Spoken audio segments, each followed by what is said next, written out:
very good morning and welcome to Eagles Outlook, where we talk politics and current affairs. Today is the 19th day in the month of June of 2025, and by the way, it's a Thursday. My name is Udwak Daniel, and we are looking into lawmakers seeking to investigate alleged 1.12 trillion naira anchor borrowers fund diversion. All right, so there's been a diversion, and you always know that it doesn't go to where it's supposed to, right? And that seems to be where the conversation will be found based on, and investigations into the alleged diversion of funds meant for the Anchor Borrowers Program, ABP rather, is quite a critical issue, but requires attention, and it also requires scrutiny. Recall that the APB is the Central Bank of Nigeria initiative, and it is designed to support smallholder farmers across the country. Now, let me paint a picture. Imagine you are a smallholder farmer in Nigeria, right? Now, you're working hard to grow crops to feed your family and community. You've also heard about the Anchor Borrowers Program, that's the APB, which is a government initiative that is put together to support farmers like you with financial assistance. However, you've struggled to access these funds due to bureaucratic processes as well as alleged corruption. Now, the APB was launched in 2015 to boost food production, reduce imports, and stimulate economic growth, but allegations have surfaced that over 1.12 trillion naira meant for the program, and the House of Representatives Committee on Nutrition and Food Security had stepped in to investigate these claims. Now, if we are breaking it down even further, the corruption and inefficiency in government programs like APB can also undermine their effectiveness and perpetuate poverty and inequality. Little wonder we keep asking the questions, oh, there's been soft loans, there's been palliatives given to the farmers, the smallholder farmers. We should be able to see the economy thrive again. We should be able to see the agricultural sector get better. Oh, alas, it's not getting into the pockets or the hands of the people or the farmers for which it was intended. Oh, there are political farmers. Political farmers. Even sounds laughable. They're office farmers. They don't go to the farm. They don't even know what the farm style is. They don't even know what it is. They just sit in their offices. And they serve as middlemen or middlemen. Because it's only in this country you find a special assistant having 4 special assistants to him. It's crazy. And all of them on the payroll. Smallholder farmers who are often vulnerable to poverty and food insecurity may not receive the support they need as well. So the Anchor Borrowers Program was launched in 2015. I said that again before. And it was with the President Muhammadu Buhari, former President Buhari administration, with the goal of providing financial support to smallholder farmers. Now, the House of Representatives Committee on Nutrition launched an investigation into the alleged diversion of the 1.12 trillion naira allocated for the ABP.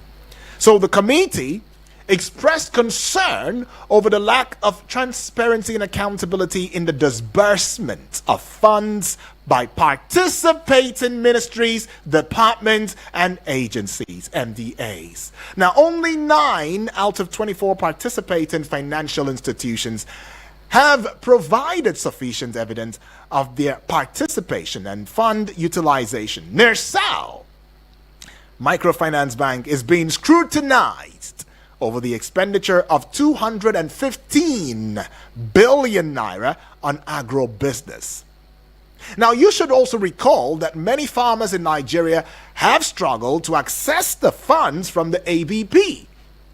Despite the program's intention to support smallholder farmers, a farmer from Kaduna State who wished to remain anonymous shared his experience of struggling to access funds from the program.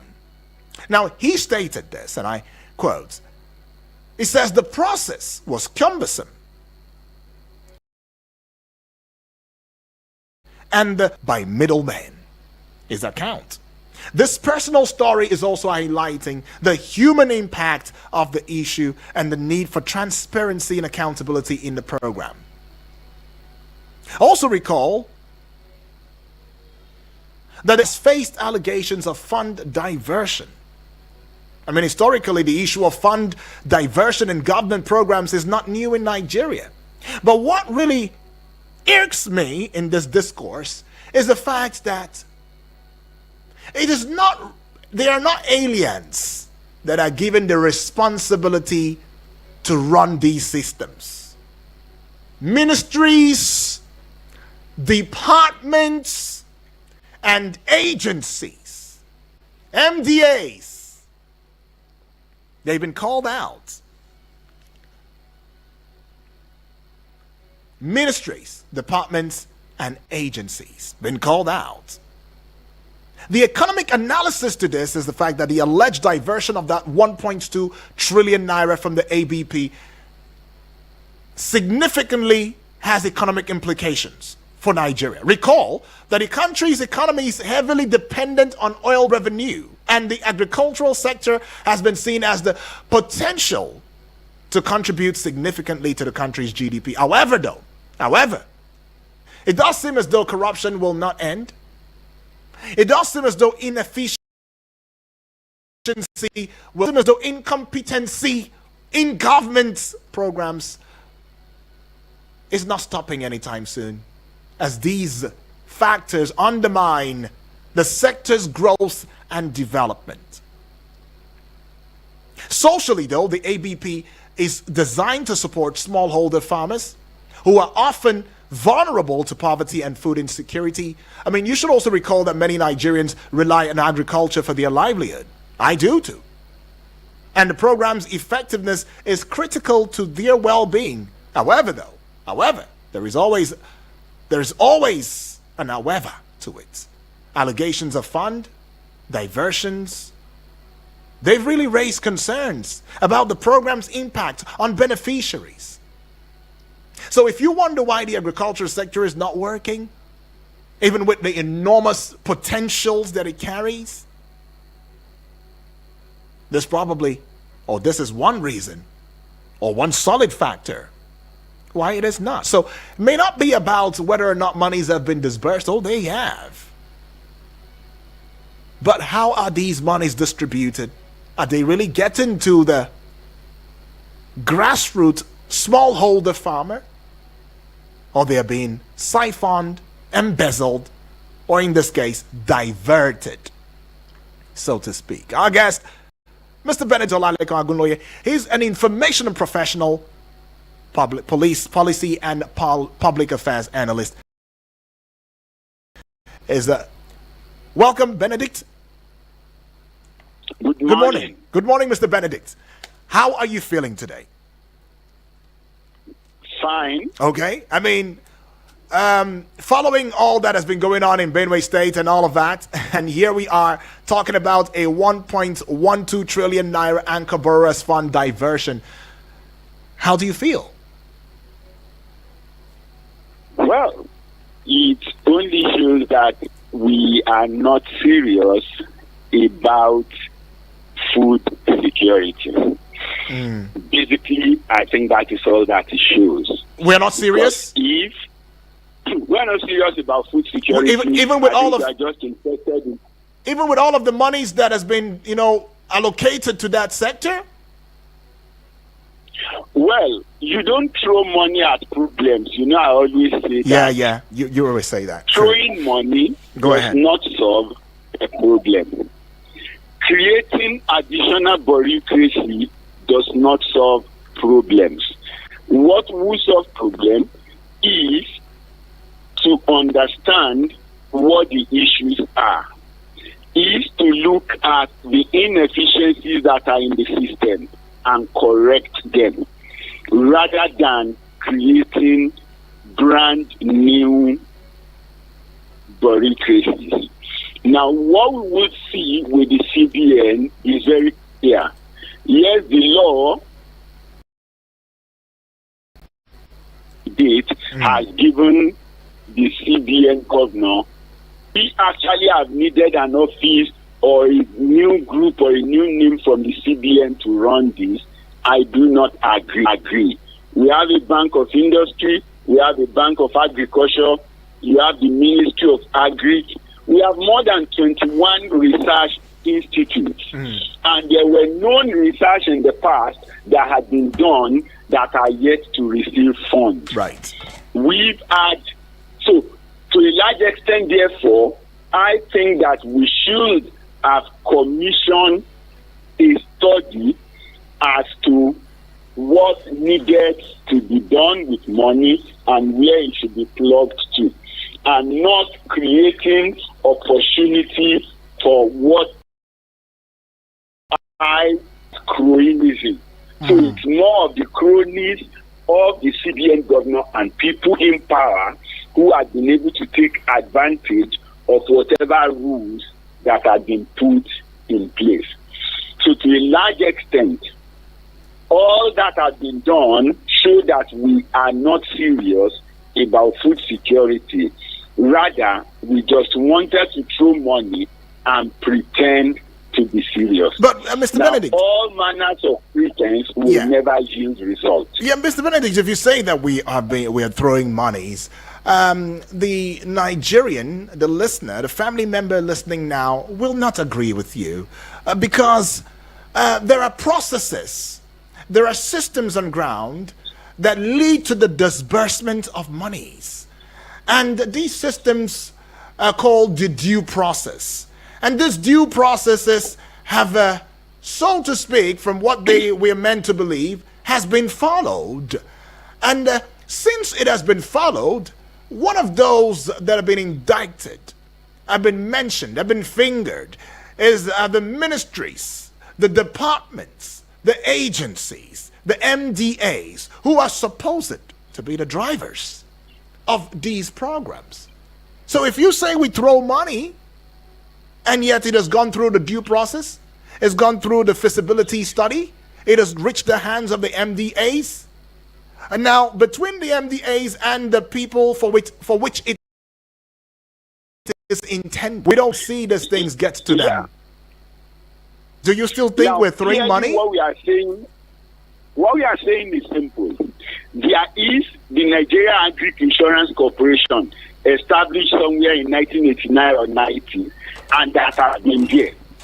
So now for CBN to say they are looking for insurance for people at the point of launching the Anchor Borrowers Project tells you that we are ready to throw money.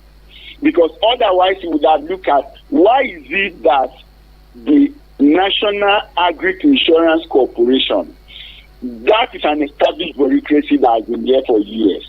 What were their roles in the Anchor Borrowers Project? You were asking people to come and engage and train extension workers. What is the role of agri development projects and existing extension workers within the federal and the state Ministry of Agriculture? What role in this instance have we allocated to the academia in those areas in terms of the training? All we've done is to assign the money looks big, create opportunity for people to take it. So what I'm saying when I say throw money is the fact that we keep creating new bureaucracy, nicer community bank, and the rest of that. There was already an agri insurance created by the government. Now, because you call it a bank, puts it under the supervision of the CBN. So I see no reason why the regulator would also become an operator. When the referee become a fan or a player of one of the teams, you do not expect fairness in the match that is to be played. And so you expect that there will be issues and there will be all manners. Now, before they go into deploying money, what data do they have? Who has vetted those data? Did they correlate and confirm those data with the state government, with the Federal Ministry of Agriculture? The different proposals people may come up with, did they verify that those crops that they are pushing to take loan to plant or to sow in those environments, do they agree with the research findings across the nation? At some point in the past, we had the 45 days maize. Only God knew where it ended. At some point, we were thinking about the vitamin A cassava to be used for bread. Only God knew where those ended. So when you check those things, you will realize that there are already established research processes, defined situation where money should have been applied. Throwing money. And when I say throwing money, that is what it is. 20% of this money we are talking about at the moment to be investigated was invested with the rice people alone. And from that 2015 till now, what has happened to local rice? The price continued to go up as long as the duration of the Anchor Borrowers project program was on. Rice did not come down for one day. Rather, it continued to go up, meaning that the loans were taken, they were applied to the rice. Of course, if a part of it were applied, the part that was even applied, the rice were not sold locally. The rice went into Niger and into Benin and into different places. So, to a large extent, I think that the process was out of control. And out of control because the CBN ran it and the CBN could not be challenged. You know, it was also in an era where even the CBN governor can decide to say he wants to contest for president. And nobody stopped him. It tells you to the extent of how well things spiraled out of control under his administration. So you do not expect governance to happen to any of the projects within his care. And I think that the current act gave so much power to the environment that they begin to dabble into things, or in my opinion, shouldn't have been the job of the central bank. Right.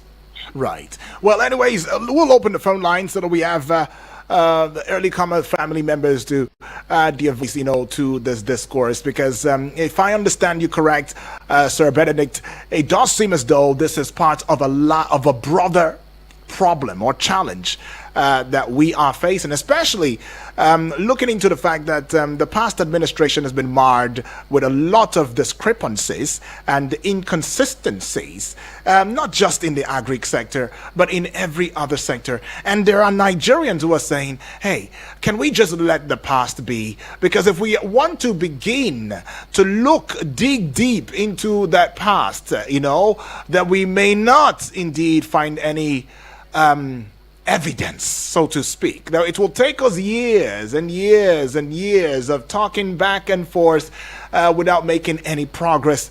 We should rather focus on today and see how we can indeed ameliorate or improve upon, the systems, the structures, or better consolidate ministries, departments, and agencies, remove the bureaucracies so that we can indeed find the people for which democracy is intended for, and the people for which some of these innovations are meant for will indeed have to benefit from it. But we don't know I don't know what you think though, but let's still open that phone line. You tell us what you think about this processes. Should this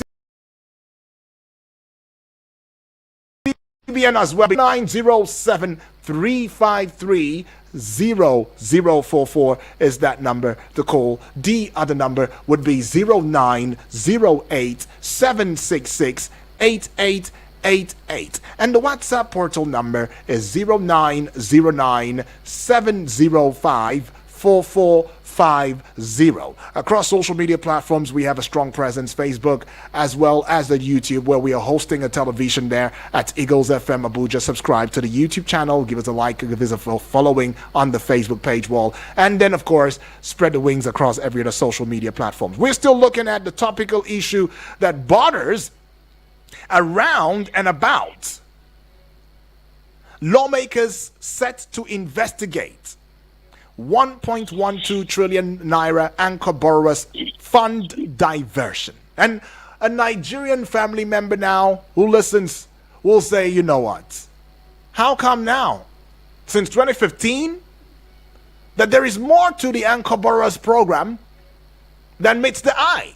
That if we were to dig deeper, we will discover that big names, high portfolios, will be found indicted.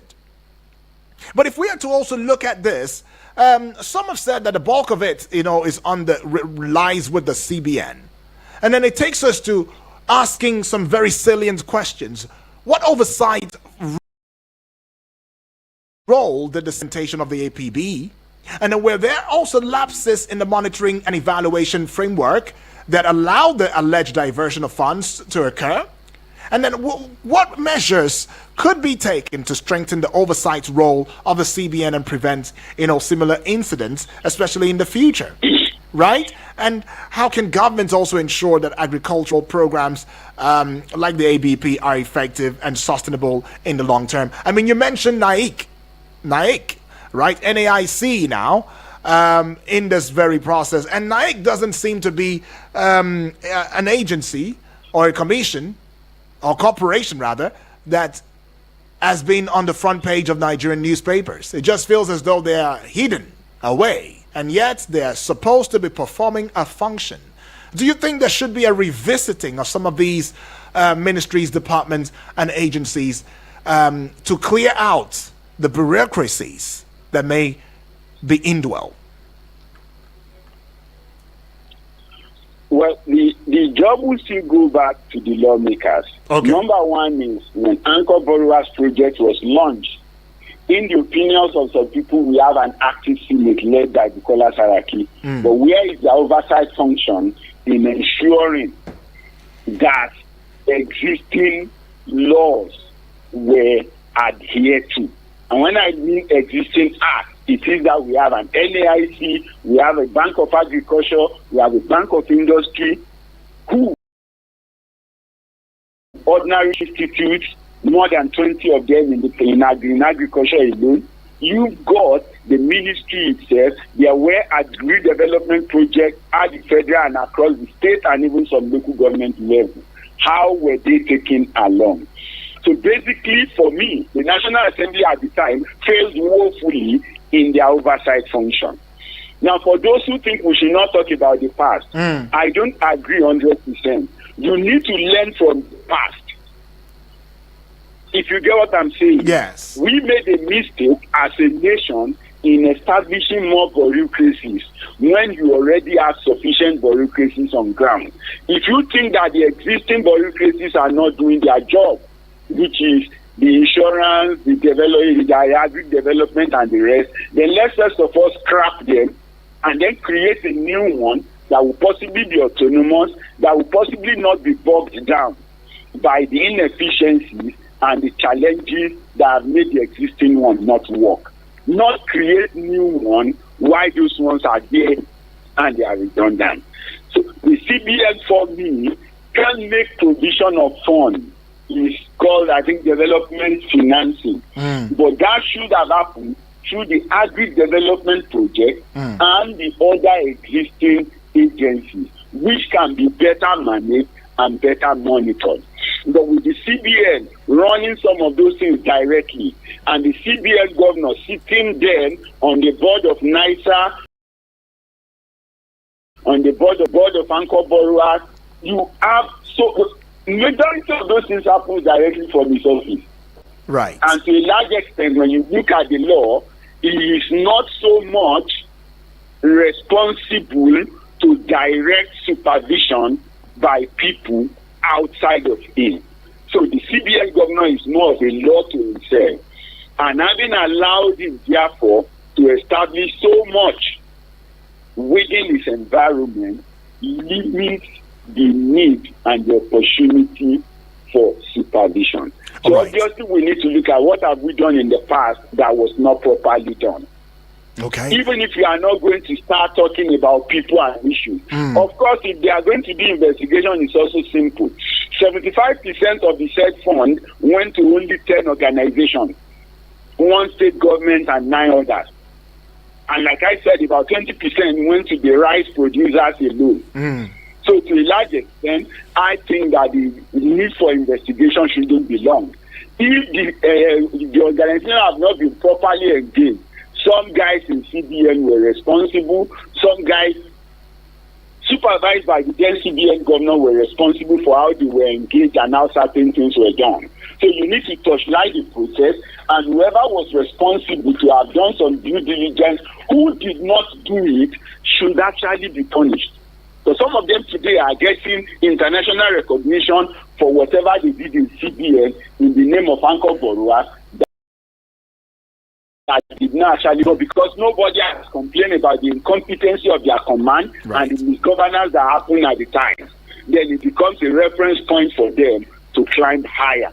But I think that wherever they are, as many as were responsible for ensuring that the process flowed properly and did not do their duty at the time, they should be called to questioning and they should be properly sanctioned. Okay. Well, that way, yeah. When you go into the future, people will know that there are consequences for action and inaction.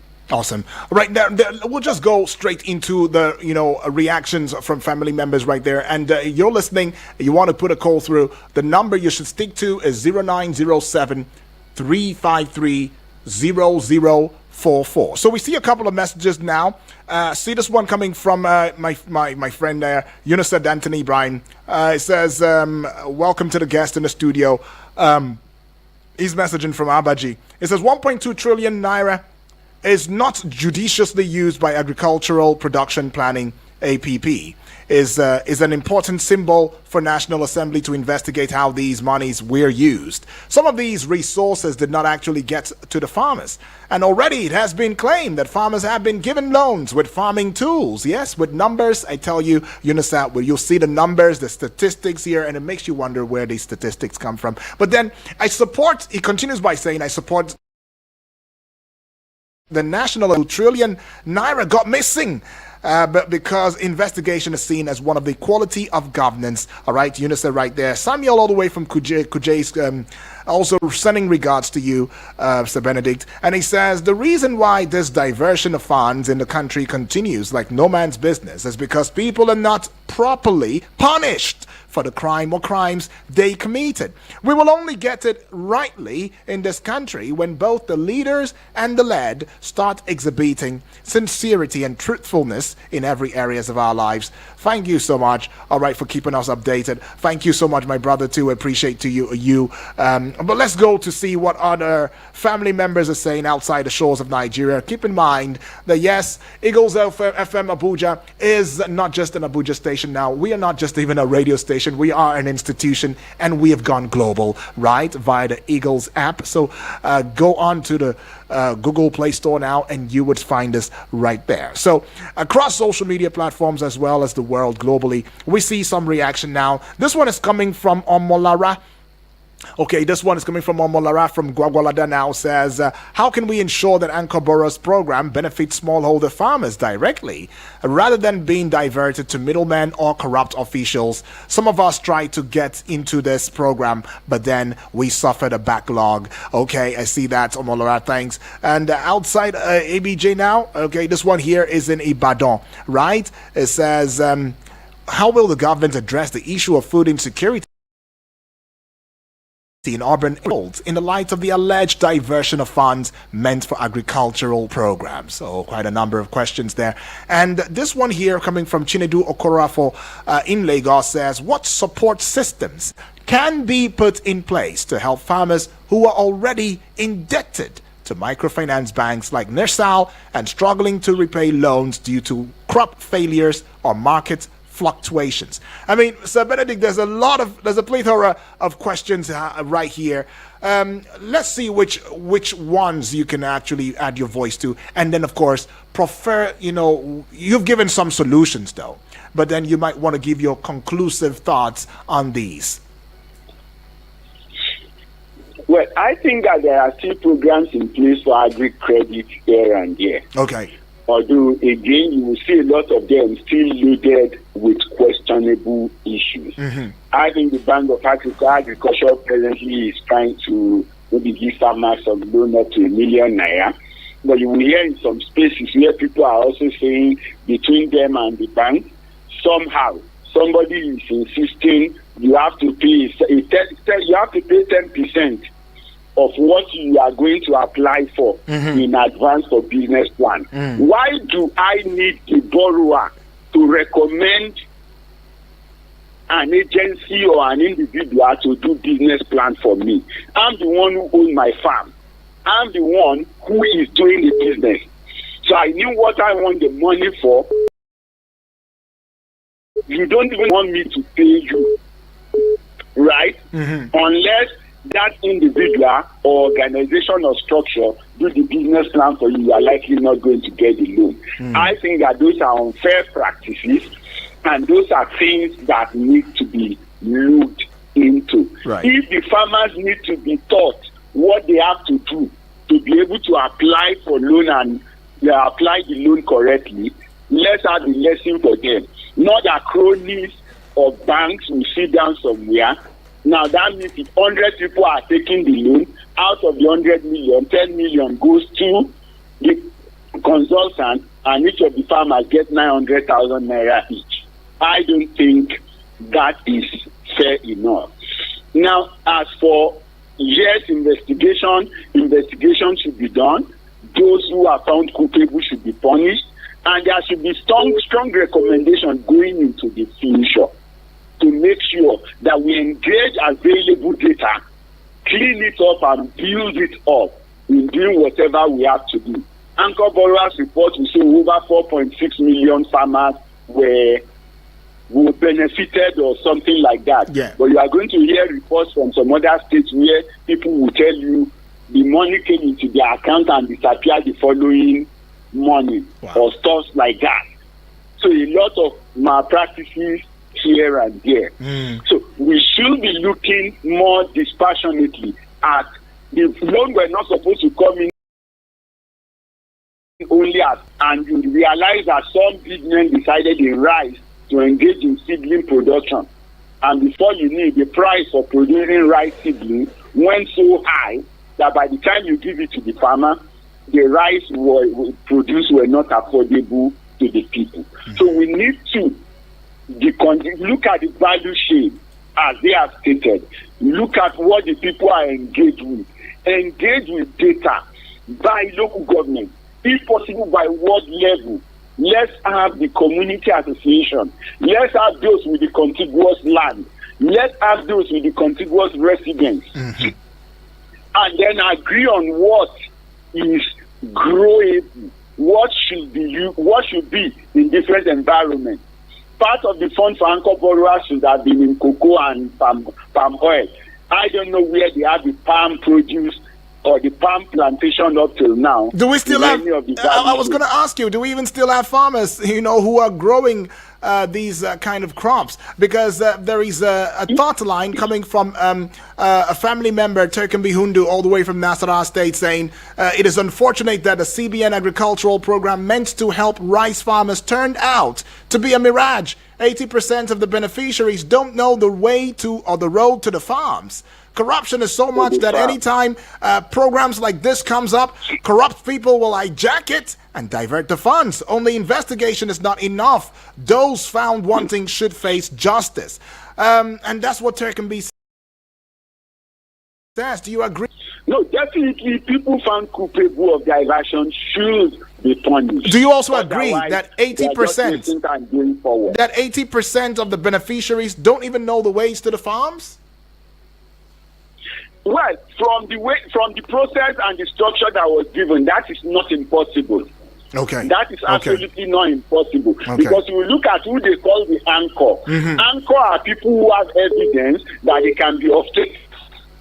So bulk of the loan is going around the off-takers, bulk of the loan is going around suppliers of inputs, and not really to the farmers.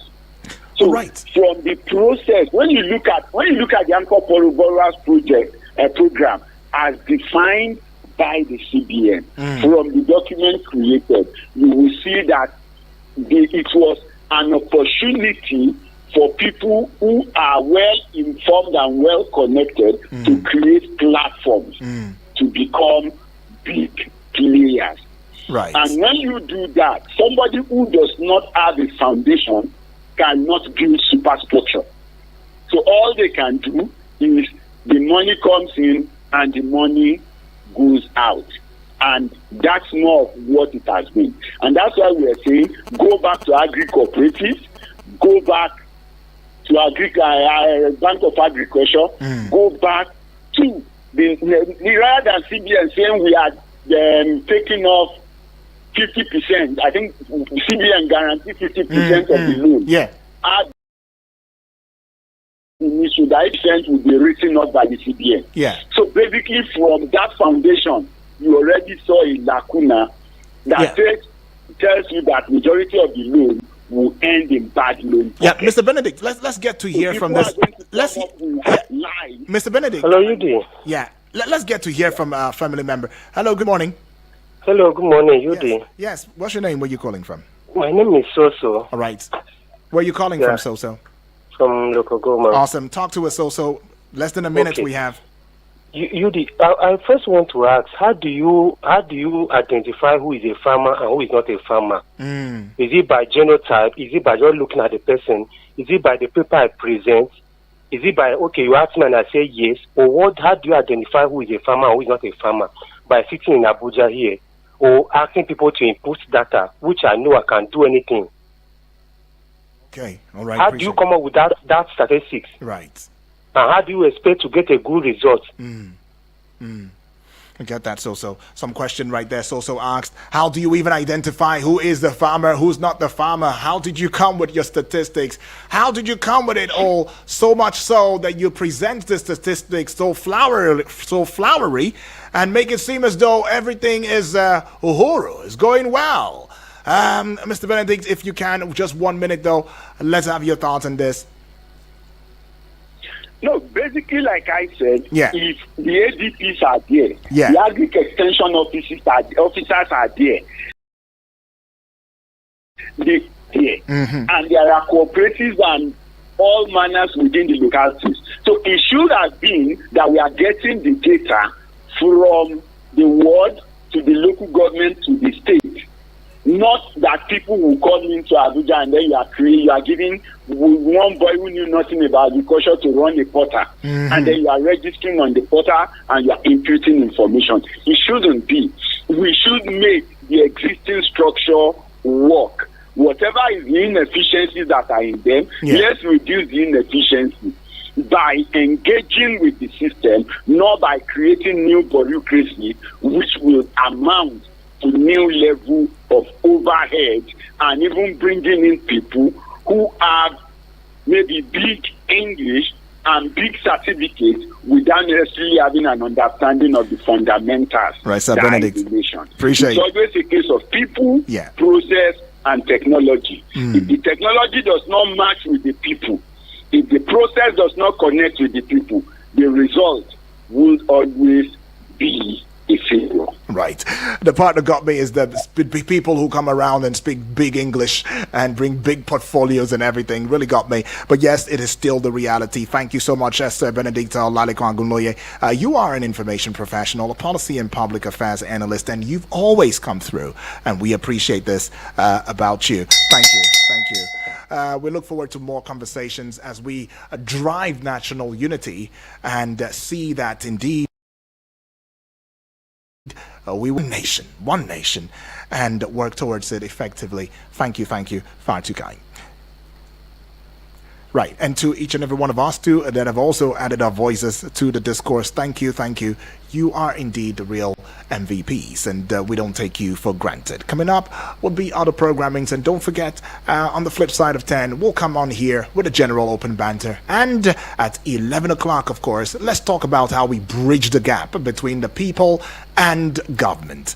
That's talking about the OGP, Open Government Program, right, or participation, where everybody should have inclusivity, where we must not always go on the streets for a strike, but we should always indeed have a level playing field where we can indeed engage with stakeholders as well as the government and say, look, how do we make things work in this country? Because Nigeria will be great.